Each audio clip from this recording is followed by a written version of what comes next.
Mesdames, Messieurs, je voudrais commencer par remercier le Collège de Belgique de me donner l'occasion de vous entretenir aujourd'hui de mon métier, aussi de ma passion, car aujourd'hui, on va parler de transplantation et plus particulièrement du geste sans lequel rien, absolument rien n'est possible en transplantation, c'est-à-dire du don d'organes. Alors, comme nous l'a appris Hegel, le philosophe vient toujours un peu tard, mais en matière de transplantation, les choses sont un peu différentes puisque l'éthique et la philosophie ont très rapidement occupé une place assez importante dans l'activité quotidienne des praticiens.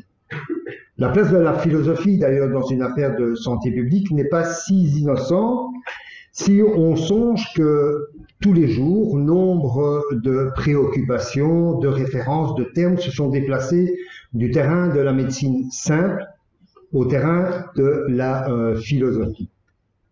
On parle ainsi de métaphysique, d'éthique, de sciences humaines, tout autant que de notions spécifiquement médicales, juridiques ou administratives. Le domaine est bien sûr immense, et j'ai donc choisi aujourd'hui d'aborder le sujet par le point de vue du philosophe qui sommeille au fond du transplanteur et par le point de vue de l'homme qui sommeille au fond du technicien. Mais je dois aussi vous prévenir que j'aborderai la question avec mes yeux de citoyen engagé, pour qui les valeurs d'amour et de solidarité constituent des desseins précédents. Par ailleurs, cette démarche ne vise en aucun cas à vous apporter la vérité, en tout cas j'espère, mais à susciter au plus profond de vous des questionnements et des réflexions intimes qui, je l'espère en tout cas, vous aideront sur votre chemin.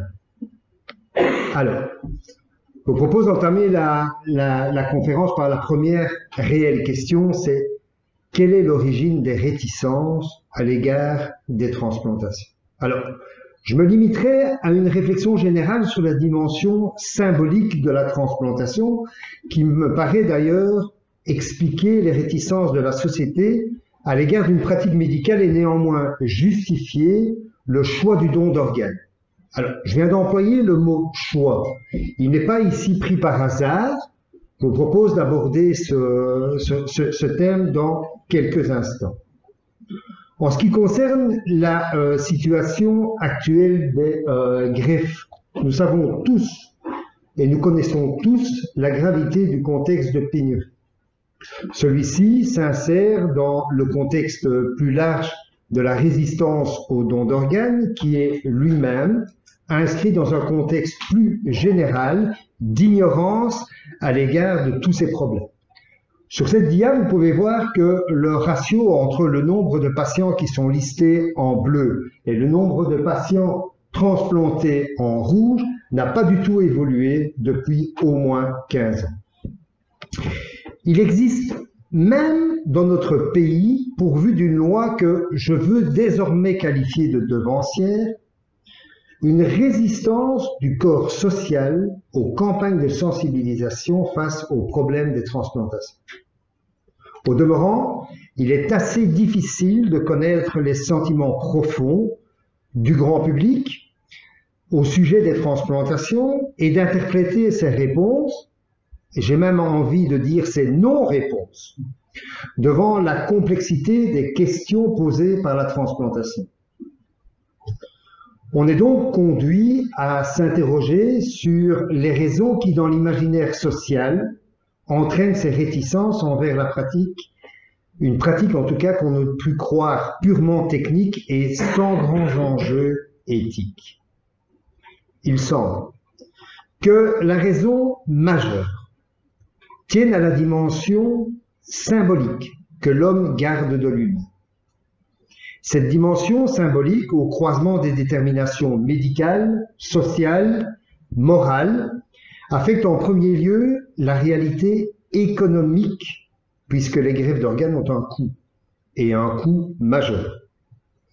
Elles produisent en même temps que la santé des richesses, dans la mesure où elles engendrent en fait des actes médicaux et chirurgicaux liés à un appareillage technique administratives, sociales, qui sont des actes économiques au même titre que d'autres actes médicaux, même si on essaye pour des raisons précisément symboliques d'en éliminer la dimension commerciale. D'ailleurs, si le commerce des organes nous heurte encore plus que le commerce des corps, c'est parce que la représentation d'un tel commerce renvoie à la fois à la segmentation des corps, vécue d'ailleurs quotidiennement dans son unité, et à sa réduction à un ensemble de pièces détachées. Le plus matérialiste d'entre nous, probablement moi même, qui, de façon caricaturale, considère le corps comme une machine, entendons par là un jeu de pièces constituant les moyens d'une fin extérieure à lui.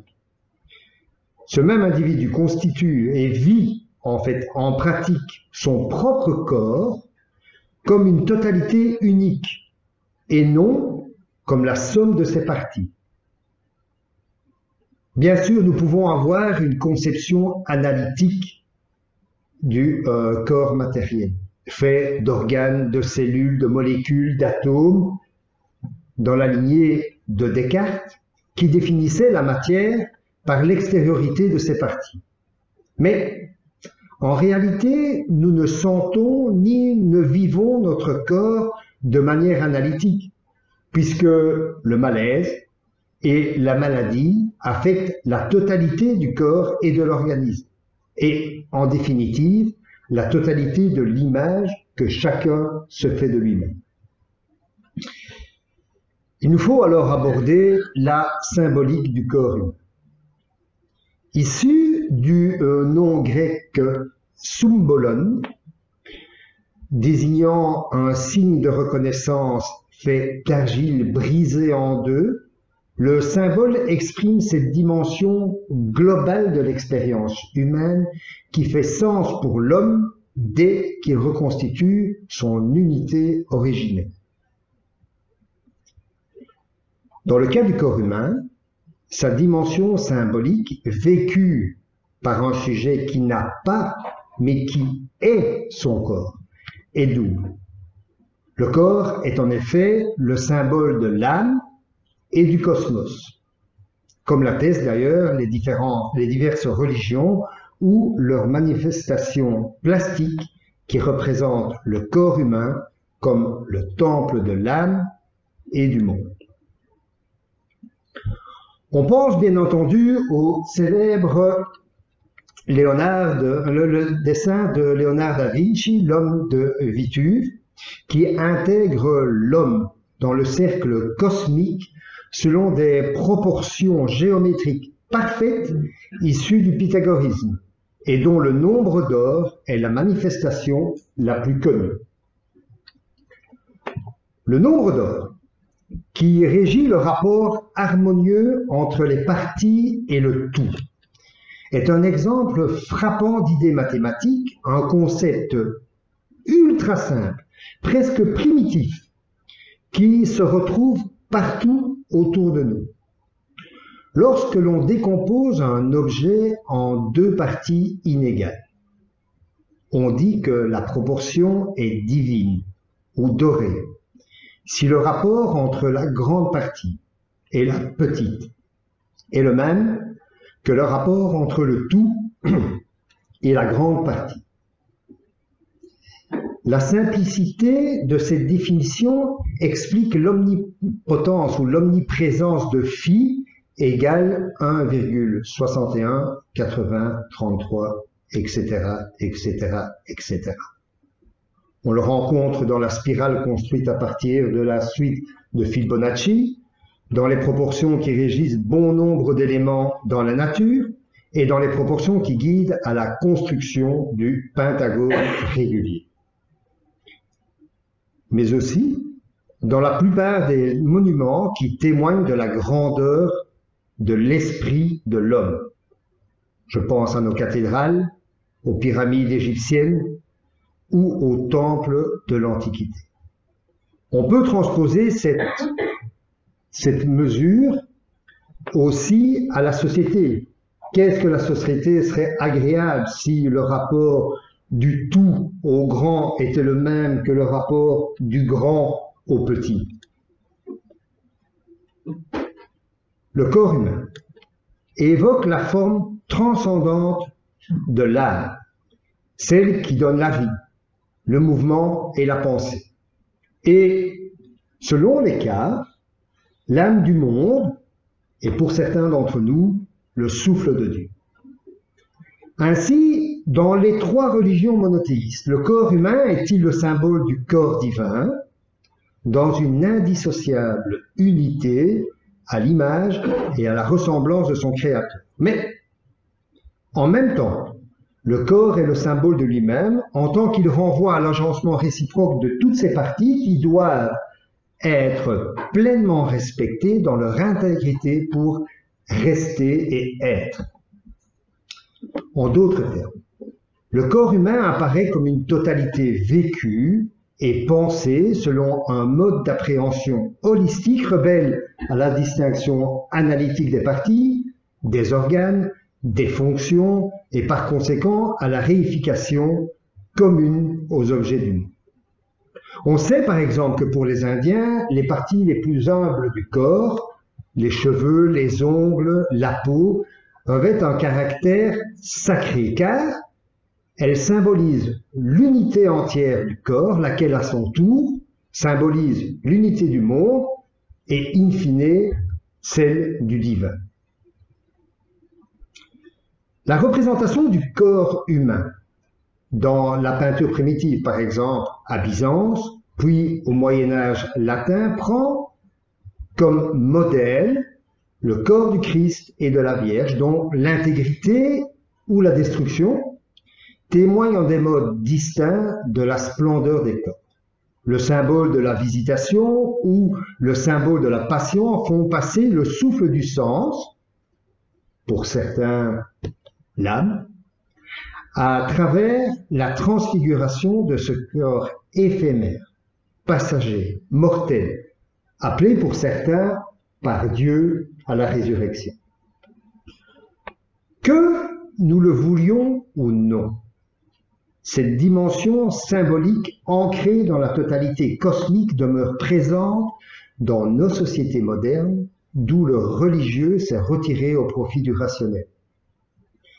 Là où régnait le prêtre hier, c'est aujourd'hui le médecin, pluriel j'ai envie de dire, qui règne pour le corps et pour l'âme. Mais c'est toujours du même être qu'il s'agit, corps et âme confondus dans la souffrance à travers l'expérience de la vie. Aussi, les troubles physiques vont-ils symboliser les troubles psychiques, le corps parlant le langage de l'âme et réciproquement.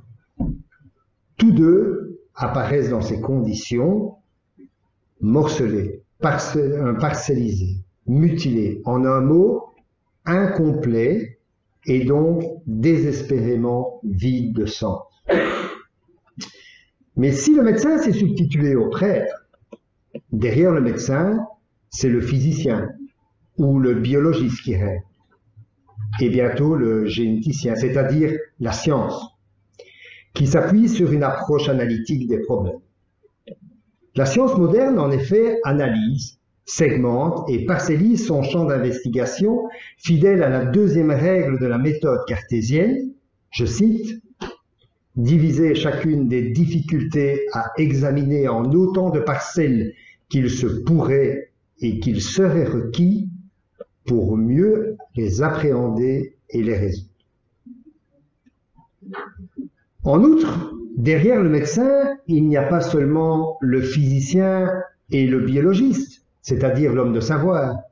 Il y a aussi le politique, c'est-à-dire l'homme de pouvoir.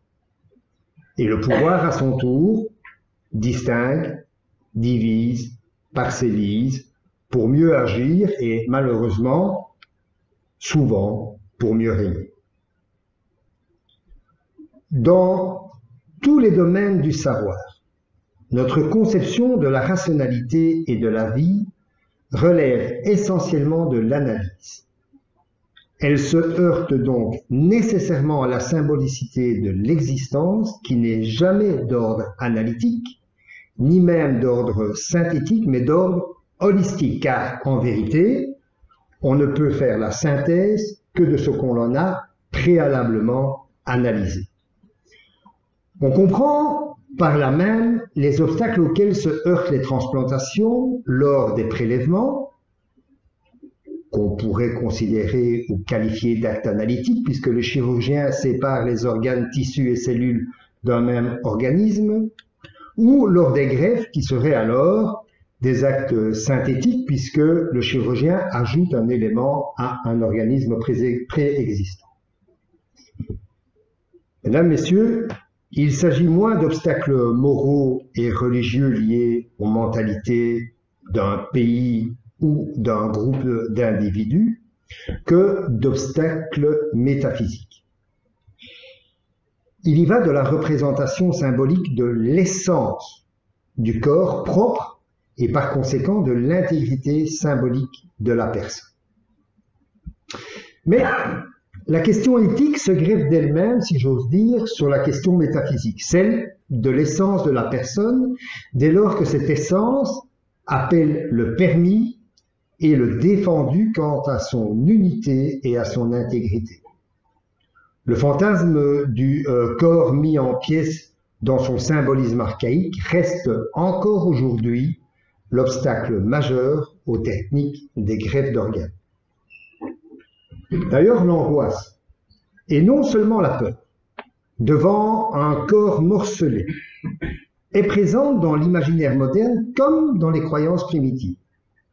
Que l'on pense au cannibalisme des serial killers, à la nécrophagie du silence des agneaux, aux profanations des sépultures et à toutes les pratiques d'avilissement et de destruction des corps. Cette réflexion m'amène à considérer le mythe de Prométhée. Vous rappelez-vous de Frankenstein? Ce monstre composite de Mary Shelley, fabriqué de toutes pièces à partir de ce qu'on en appellerait aujourd'hui des donneurs cadavériques. L'ouvrage de la romancière, sous-titré d'ailleurs Le Prométhée moderne, traite moins des mésaventures du docteur Frankenstein que de sa créature, que du jeu ambigu que joue le Prométhée moderne, c'est-à-dire le médecin, dans la dispense ou la création de la vie. Nous sentons bien, à la fois dans le livre de Mary Shelley, mais aussi dans le film de James Whale, que la créature ne forme pas un tout, encore moins un homme d'ailleurs. Mais néanmoins, l'âme viendra éclairer ce corps rapiéceux et, on peut le dire, hideux, pour lui donner une dignité qui transcende le pouvoir du docteur Frankenstein et rappelle l'humanité de Prométhée.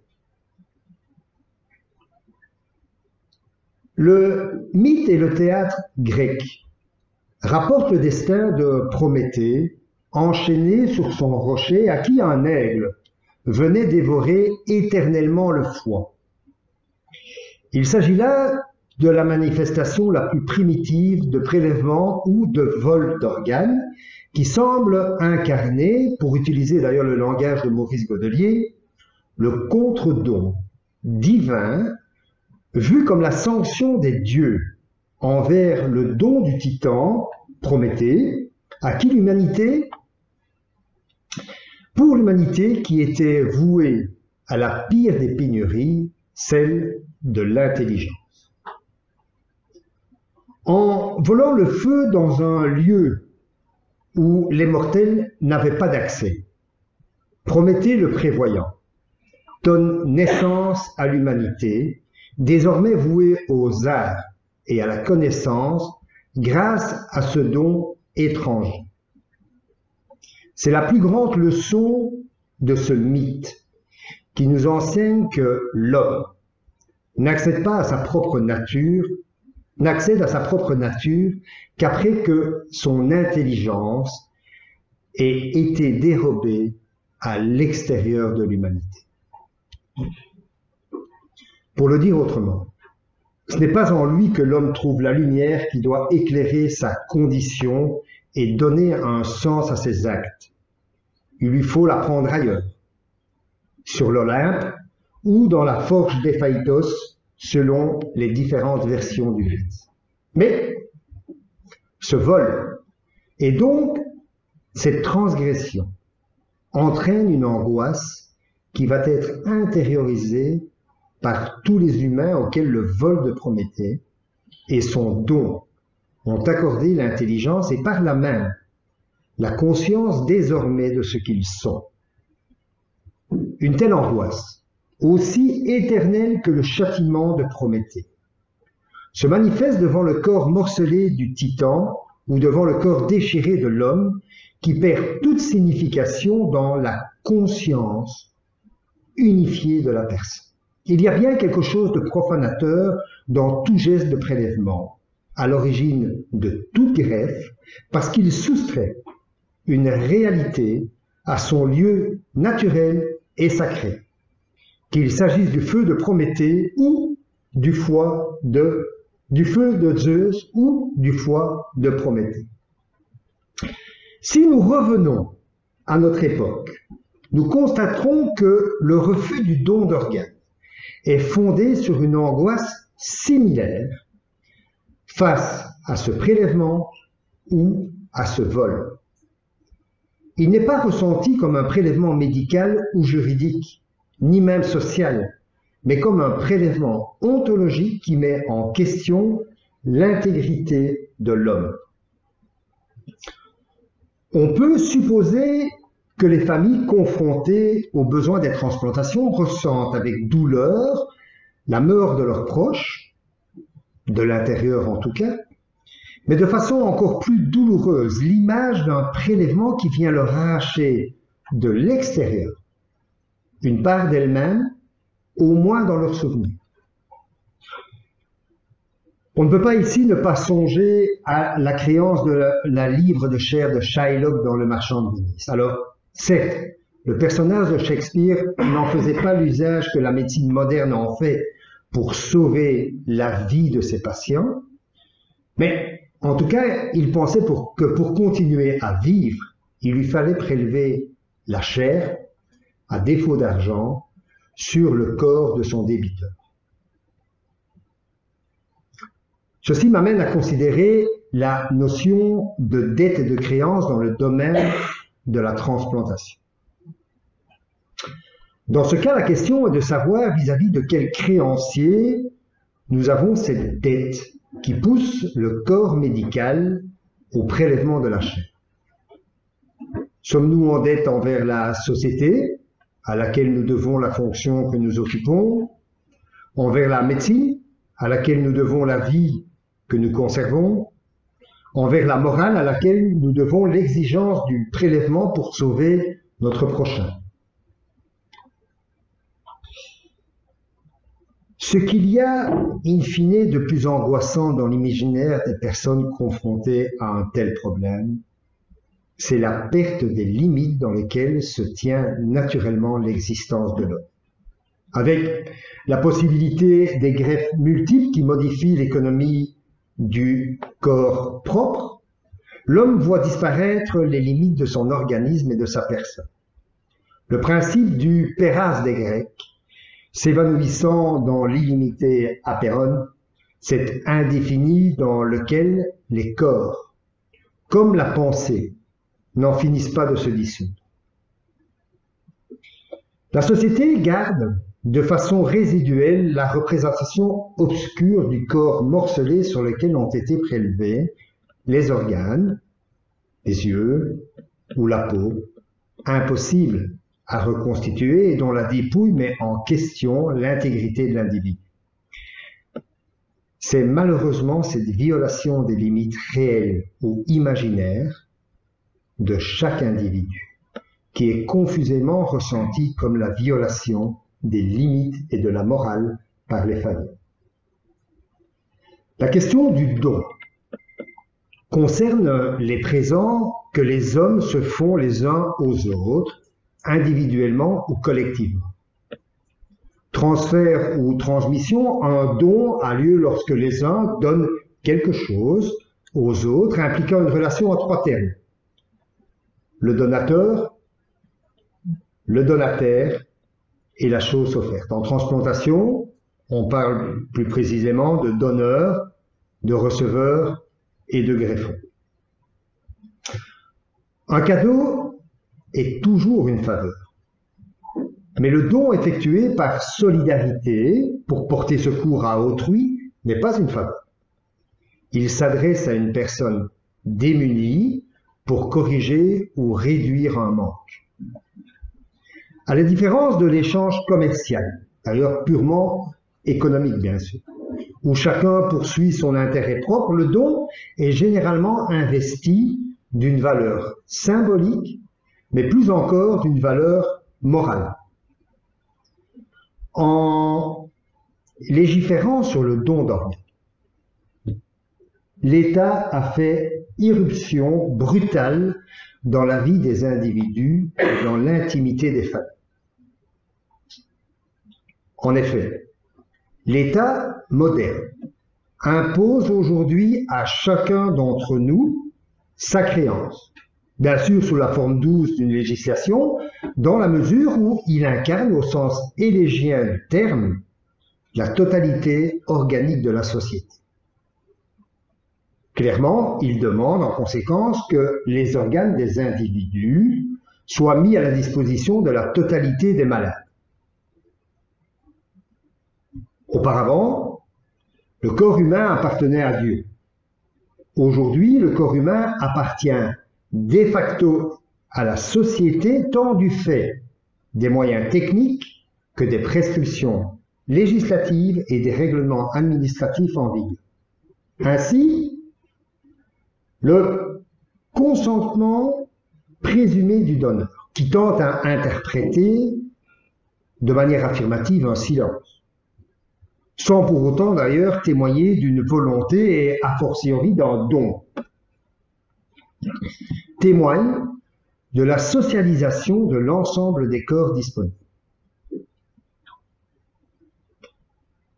François Dragonnet, dans les limites du vivant, est donc fondé de soutenir de façon très caricaturale que les organismes appartiennent désormais à la puissance publique et de demander en provocation qu'on nationalise tous ces corps, tout en regrettant d'ailleurs l'inflation des normes et l'excès d'éthique qui risque de tuer in fine l'éthique. On voit bien sûr le danger d'une telle interprétation aussi forte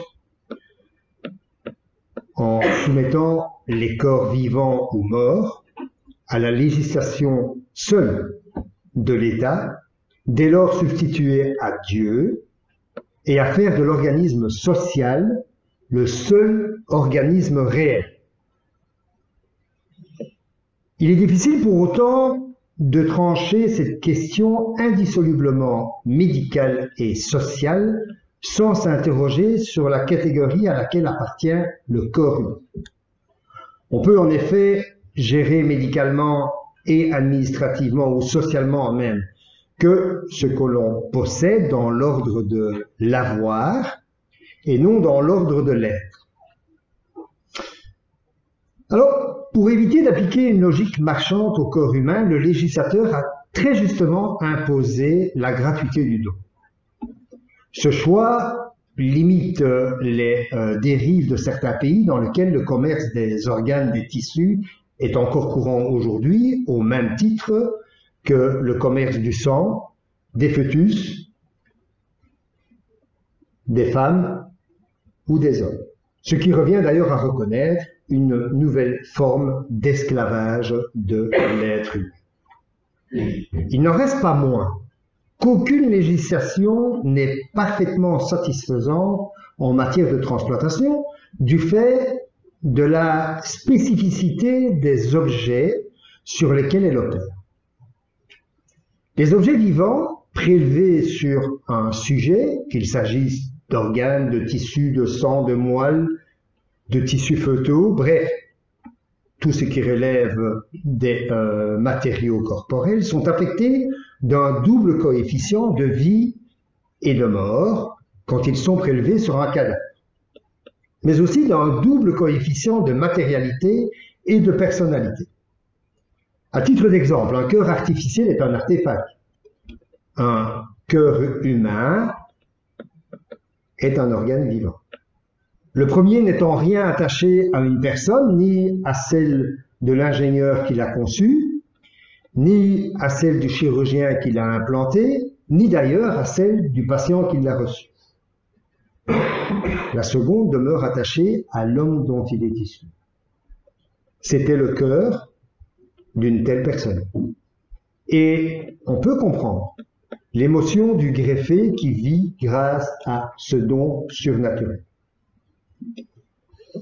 Pour éviter la commercialisation des produits humains, ouverte à des transactions financières qui mettraient en cause les professionnels de la santé, le don désintéressé reste la seule pratique légitime. Mais doit-on en conclure que le don est nécessairement un geste unilatéral et exclure ainsi tout échange et toute forme de réciprocité entre donneurs et receveurs? Une approche strictement morale du don peut conduire à une telle exigence, surtout lorsqu'elle considère isolément l'intention du donateur et recherche avant tout sa vertu dans l'exclusion de toute forme de réciprocité qui pourrait entacher son désintéressement. Cependant, en se focalisant sur l'intention du donneur, on n'interroge que la volonté subjective de l'un des partenaires du don, et on manque le don comme une réelle relation entre les hommes. La notion de désintéressement est, dans une certaine mesure, pertinente, forcément. En tout cas, si elle signifie que le donneur ne recherche pas directement son propre profit, mais elle devient trompeuse si elle masque l'intérêt qu'il porte au devenir de son geste. Car, comme geste envers l'autre, le don témoigne du souci qu'on a de l'existence et de la survie de l'autre. Ensuite, la gratuité du don, même si elle réduit le trafic d'organes et par là même l'exploitation de la misère humaine, n'est pas une justification suffisante aujourd'hui. En effet, dans le cas des donneurs vivants, apparentés ou non, la légitimité éthique n'est pas forcément claire, même entre parents proches, puisque la transplantation d'un organe sain présente toujours un risque pour le donneur et met en question le principe médical du premièrement ne pas nuire ou primum non nocere. On remarquera aussi que la notion de don est ici à bien des égards équivoque. Les éléments du corps humain oscillent sans cesse entre l'avoir et l'être, la chosité et la personnalité. Ça doit nous questionner. En réalité, seule et uniquement seulement une expérience limite dans l'existence de l'homme justifie absolument le don impliquant non l'avoir, mais l'être. Je parle ici du don de soi et non du don de moelle ou d'organe. Vous l'aurez compris, je vous parle du sacrifice. Un homme ou une femme peut se sacrifier au profit d'un bien moralement supérieur à sa propre vie, par exemple au profit de la liberté, au profit de valeurs humaines ou de façon plus affective, au profit de la vie de son enfant ou de son conjoint. Néanmoins, pour moi, la notion de don, pris comme un acte volontaire, fraternelle et de solidarité est essentielle en matière de transplantation et constitue l'expression même de l'amour agapé.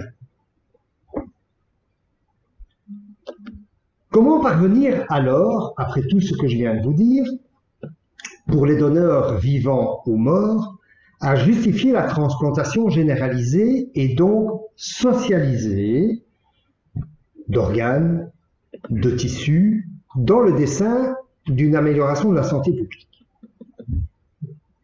Je pense que la réponse est assez simple. Si l'on accepte de considérer l'homme comme un homme et non comme une chose, et que la société accepte, via la loi ou son application, de considérer le cadavre comme une personne décédée et non comme un réservoir de matériaux disponibles. Le recours au symbolisme pourrait nous aider à justifier cette réponse. Nous avons vu que bien avant le mythe de Frankenstein, qui représentait en fait le premier essai de greffe d'un organe, celle du cerveau, pour vous rappeler le film, le mythe de Prométhée évoque la greffe d'une fonction, celle de l'intelligence humaine à partir de l'intelligence divine, c'est-à-dire, comme je vous l'ai décrit tantôt, extérieure à l'humanité. Cette greffe de la divinité sur l'humanité, en quoi consiste, à proprement parler, le bien moral, mesdames et messieurs, laisse paradoxalement entendre que ce qui est le plus profondément humain dans l'homme provient de ce qui n'est pas de lui. Tel est bien d'ailleurs de Platon à Pascal, pour passer du mythe à la philosophie, l'enseignement constant de toute l'éthique en Occident.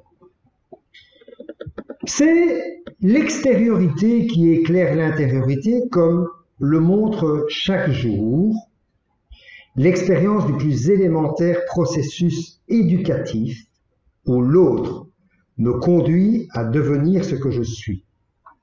Ainsi, la culture, la morale et l'éducation ne sont rien d'autre que des greffes à l'origine. La greffe des Grecs sur les Romains, la greffe des Romains sur les Gaulois, la greffe des Francs sur les Gallo-Romains, et d'une façon générale, la greffe de l'autre sur le même, et n'en déplaise à certains, la greffe de l'étranger sur l'autochtone. Pour passer, et probablement celle du passé sur le présent pour, je l'espère, pour nous tous, éclairer notre avenir commun. Nous sommes tous, absolument tous, le résultat d'une greffe de l'autre. La situation est identique dans le domaine des prélèvements et des greffes. Il faut convaincre la population, il faut convaincre, pas obliger, la population que la transplantation n'est pas un arrachement et une mutilation du corps du même, mais un appel de l'âme de l'autre, qui extériorise sa demande le plus souvent dans un silence assourdissant pour rester un homme comme les autres. La solidarité et l'équité, bien qu'elles soient parfois en conflit avec l'efficacité, relèvent toutes les deux et toujours de la pure extériorité de l'éthique, laquelle est censée se confronter à l'intériorité des passions et de l'égoïsme. Or, pour avoir un sens et garder une efficience, la solidarité doit être voulue et non imposée, serait-ce avec l'aide d'une loi. La solidarité abstraite de l'humanité est pour moi purement stérile. Pour parvenir à une solidarité réelle, il faut que chacun puisse affronter librement la question de l'être de l'homme et par conséquent la question de la mort, qui est dissimulée derrière un voile d'ignorance. Je pense que notre loi, que j'ai qualifiée de devancière en début d'exposé, est malgré tout en désaccord avec les principes que je viens d'énoncer. L'État, en imposant le don d'organes comme une contribution obligatoire, renonce peut-être à la logique du don solidaire. De nouveau, je considère le don comme une sagesse, un geste libre qui consiste à sortir de soi par valeur morale acquise par l'éducation d'abord et par l'enseignement. Voilà pour moi le rôle de l'état de droit. Nous devons le reconnaître. Le prélèvement et la greffe sont en dernier ressort fondés sur l'attente de la mort. Et la mort, en particulier d'une personne inconnue, d'ailleurs moins peut-être de la part des malades que de la part des docteurs, du fait de leur responsabilité à l'égard de ceux à qui ils peuvent peut-être redonner une vie normale. Là où mon collègue obstétricien attend la venue de la vie, moi, chirurgien transplanteur, je suis dans l'attente de la mort, et cette attente est bouleversante parce qu'elle constitue un temps mort. Dans ce temps immobile, je me trouve dans l'impossibilité d'agir tout en sachant que de la mort à venir pourra peut-être renaître une vie.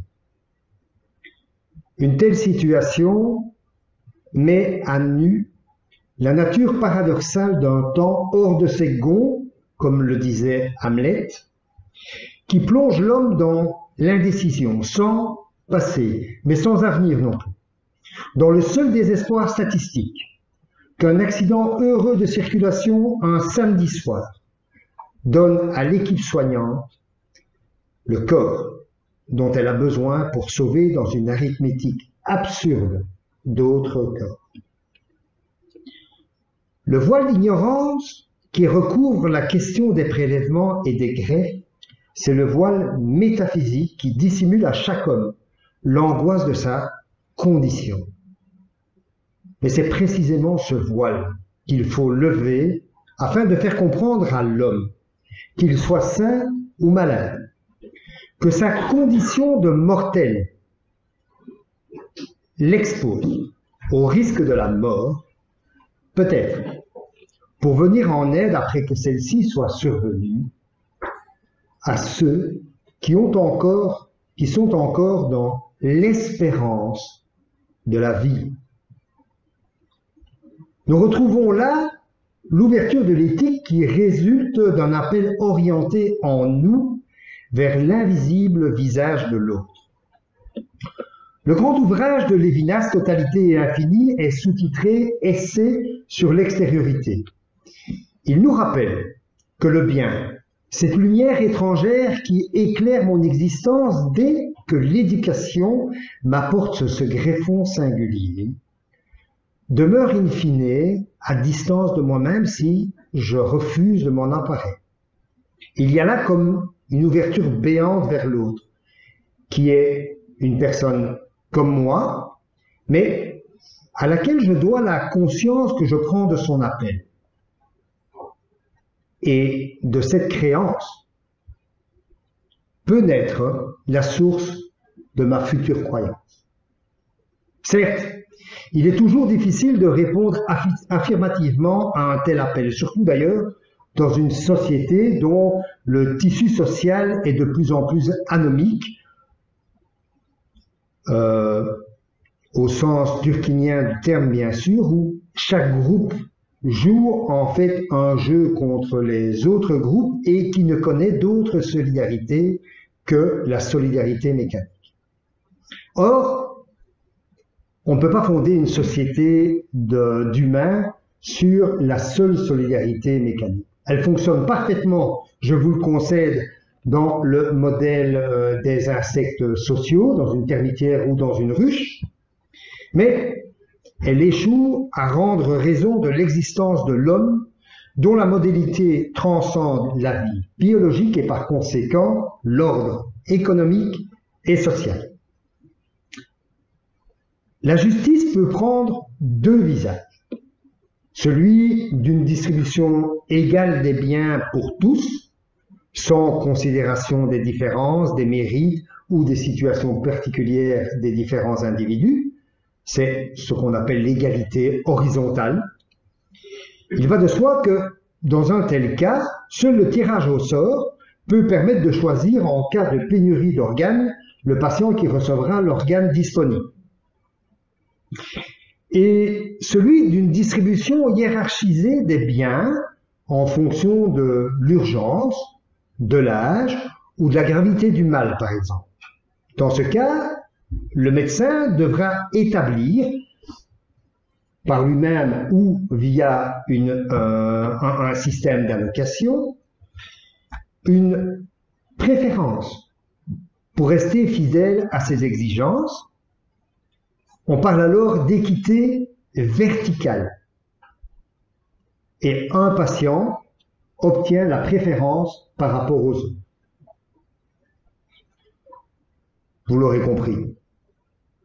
On ne peut trancher, comme le notait déjà Platon dans les lois et Aristote dans l'éthique à Nicomaque, puisque ces deux formes d'égalité ou d'équité se partagent le champ de la justice.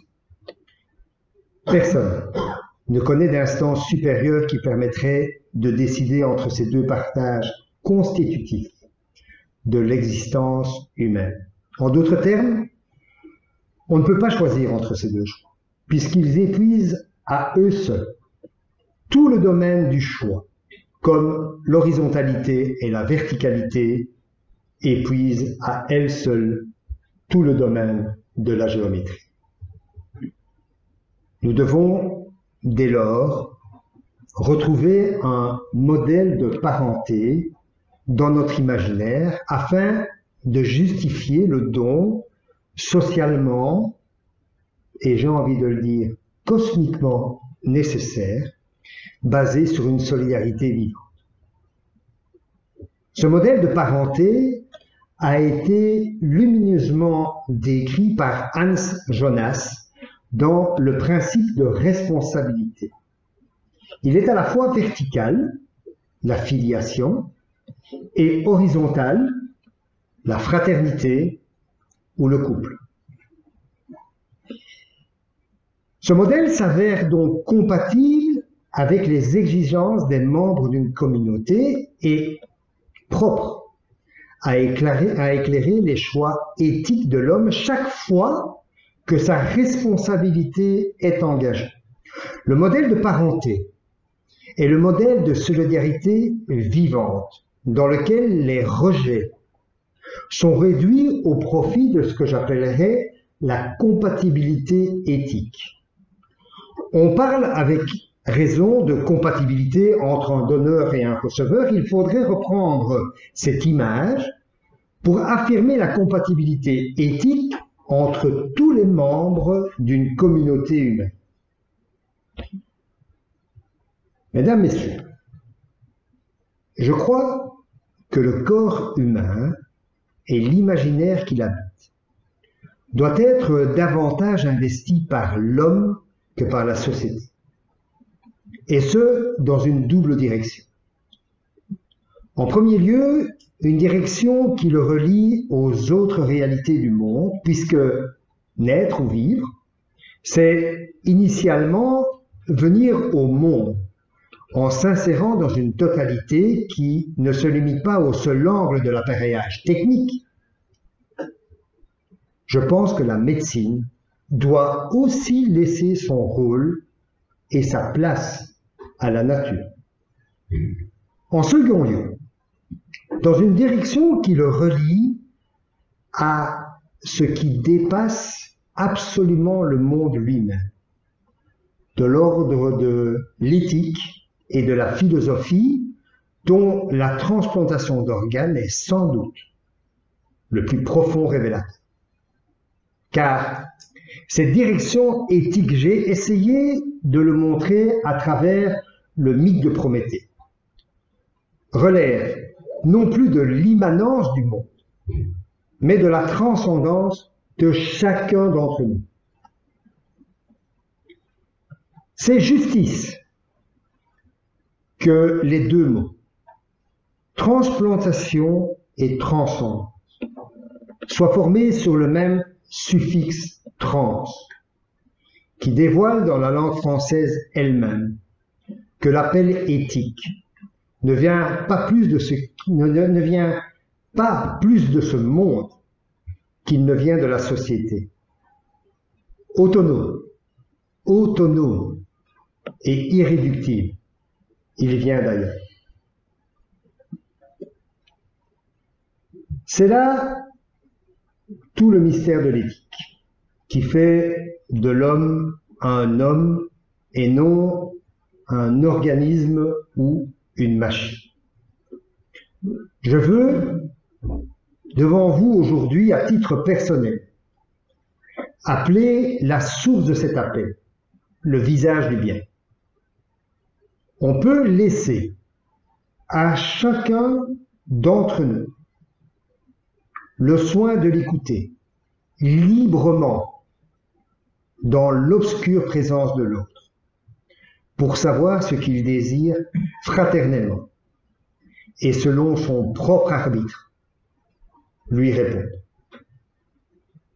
Voilà pour moi, mesdames, messieurs, la nature de la relation qui unit les hommes libres. Je vous remercie.